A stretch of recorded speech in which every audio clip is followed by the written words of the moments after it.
Hello guys, today I want to cover one particular topic. It's related to the permissions for agents. The one thing that you might see in case if you started using agents, it's like a lot of questions about do you allow particular command, and today I want to show you how I deal with this particular situation. For me it's very hard to babysit the agent and check each command, but at the same time I don't want to give it the full access to my computer. And there is a solution for that which is called YOLO mode, so we can start agent in YOLO mode. For example, in case of Codex CLI it's a -- YOLO, for code it's dangerously skip permissions, so we can run it, and in this case so agent will proceed without asking us about a lot of different questions. However, it brings some problems. In case if we are using the agent in the YOLO mode, it adds some costs for us, and these are some points that I put here. For example, in case if the agent hallucinates, then we might lose the data. So it's not like 100% sure, but sometimes, for example, there might be some mistake during the work of the agent, and agent might decide to wipe particular folder, which is not like what we want to have.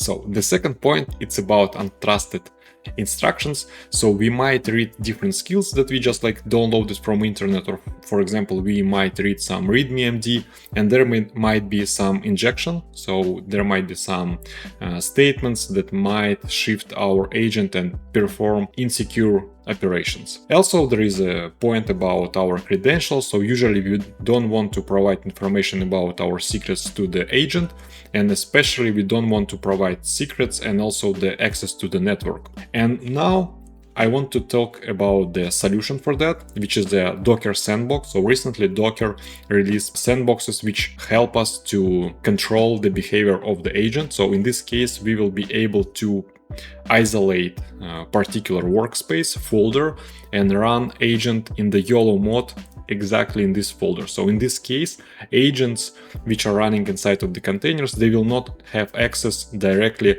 to anything that we don't specify manually. So for example, agents will not be able to read .ssh, .aws and some other folders. And this is basically very nice to have.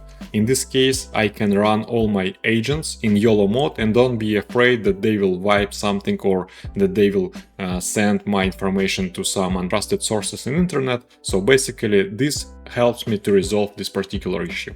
And this is how we can install Docker Sandbox. I emphasized here different ways to install Docker Sandbox for macOS, Windows, Linux, Ubuntu. So in my case, I already did it and installed it in VSL2. And now I will show you one toy example of what we want to prevent by using the Docker Sandboxes. Okay guys, now I just want to show you some example. And for that I created a very simple folder. So the structure is the following one. So I have one skill stored in .clot, and then there is a folder users. So let's just check what it contains. So there is one folder which is U, and then personal MD.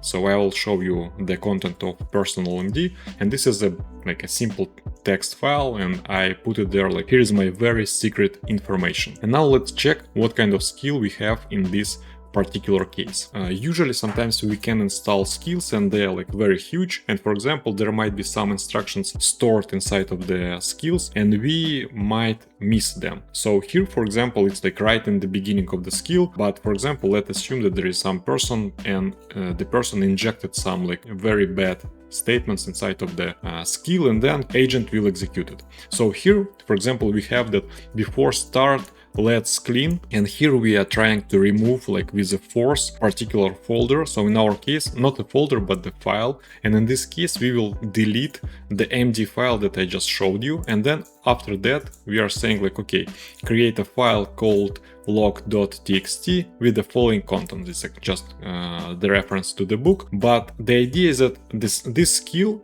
supposed to do completely different things. So it's not built for the removing something or adding new files, but we injected these statements here, and now let's see how Clot code will handle this situation. And for this particular case, I will start using the Docker Sandbox. And for that, we just need to execute the following command. So I will create a new container, which will be encapsulated, and we will have information and access just to this particular folder, which is tests that I created. So for that, we need to use the following command. So it says sbx run I will add the name, so it's like Claude skill example.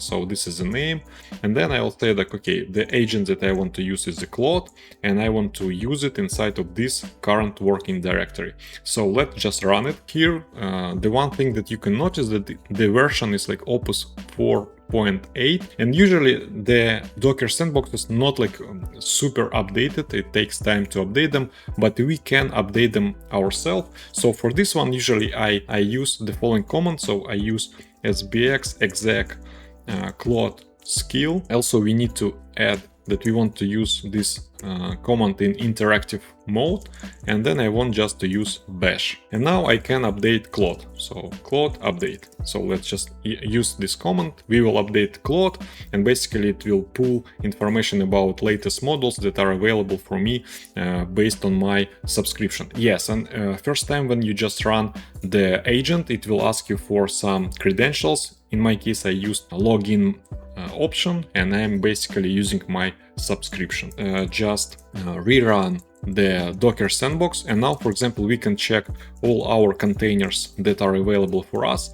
In my case, I have a lot of them, not like a huge amount of them, but still. So I have some of them that I am using right now, and this is the one that we created. So, and now we can just run it by using the name, because it's already specified. We specified the workspace that we will use, and now we can just run it. So let's just use it, Claude skill. By default, when we use agents inside of containers, they have YOLO mode activated by default. So as you can see, bypass permissions on. And now let's just try to use the skill, grill me. So yeah, as you can see, now I will just run the skill. Now, as you can see, so it wrote the file, and also it executed one shell command. And basically, so it did not ask us about anything, and this is a unsecure. So basically it might, for example, wipe something else. In our case, so since I made this skill, I know what's supposed to wipe. I don't afraid to lose this particular information.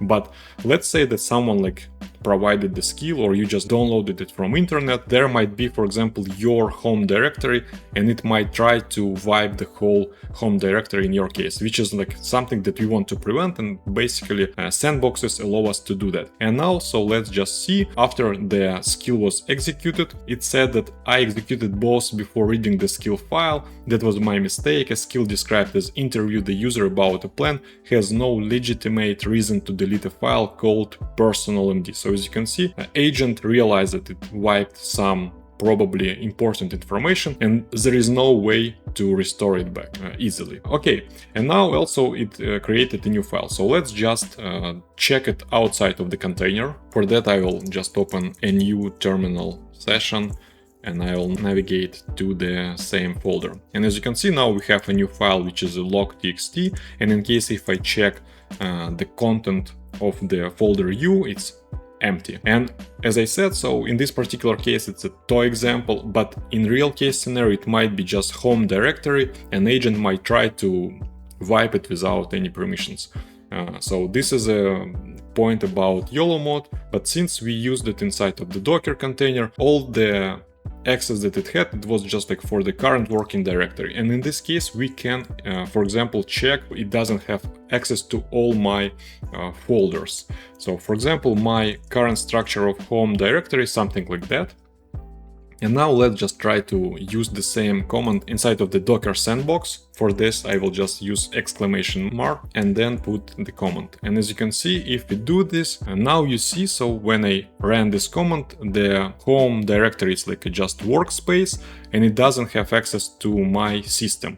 For example, I can even try ls home, and then my username is something like that. So I want just to check this particular folder. So let me just paste it. And as you can see, it just has the access to the temp folder. And inside of temp, it has access only to the tests. And this is a nice way to isolate your data and be able to run your agents in YOLO mode. This is how I usually do work right now. There are some limitations. For example, right now I cannot paste images to the Claude code. But probably they will fix it in some near updates. Now also I want to show you some basic features and properties of the containers. So for example, we can use different agents. For that, you can use sbx run and --help. And in this case, so we will see that, for example, we can run Claude, but there are different agents which we can use. For example, Claude, Codex, Copilot, Cursor, Docker Agent, Droid, Gemini. And if be honest, so you can even build your own custom container using your particular agent. For example, it could be OhmyPy or just Pi agent. And in case if you're interested about this part and you want me to cover the building of custom Docker Sandbox, just let me know and I'll do another video for that. But basically, so some things which are like might be interesting for us, it's in case if we run again our agent, so we can resume the session that was running before by using just like a resume option inside of the Cloud Code. And as you can see, so there are history and basically we can check it. And for example, if I do explain me the code base, in this particular case, it's a new session. So the context right now is like fresh, new, not used.